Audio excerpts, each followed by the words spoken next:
quality improvement in healthcare has been an emphasis, I would say, for over 20 years. And when I was in Catholic healthcare, which was between 2000 and 2006, every department was supposed to have a quality initiative. Now, that meant something very different in the pastoral care department, as opposed to the emergency department or something like that. But, quality improvement projects, there are just all kinds. I mean, I've my personal story of being in a couple of ERs recently and hearing about amazing things going on in stroke care, which are the result of 20 plus years of effort to do things like improve what's called door to drug time. But there are actually a number of other things.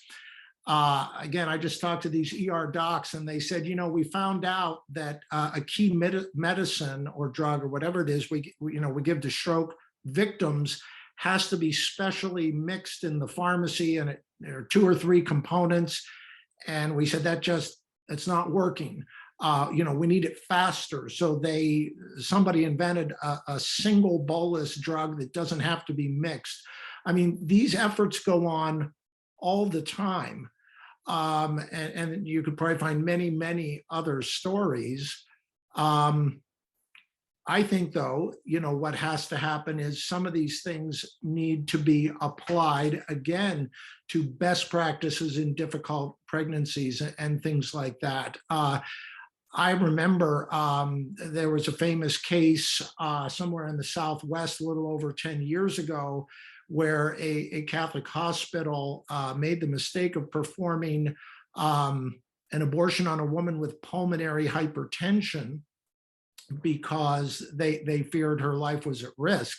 After the fact, I talked to a maternal fetal medicine doctor who practiced at University of Southern California.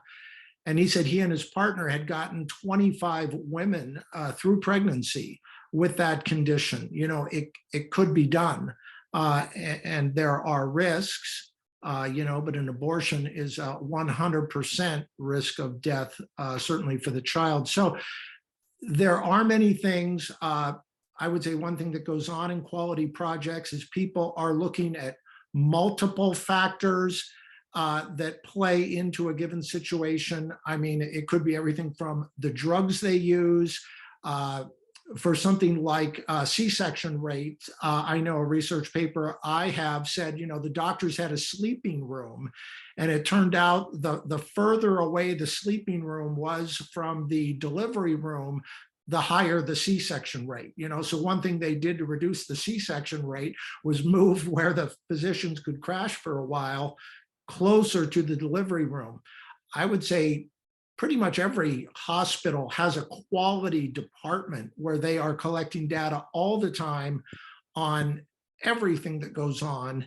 And all of that data, in addition to the things I just mentioned, is important to bring to bear. And in a quality project, you always want to know where you stand, what the stats are now, what the level of understanding is now, what the attitudes are now, and where you want to get.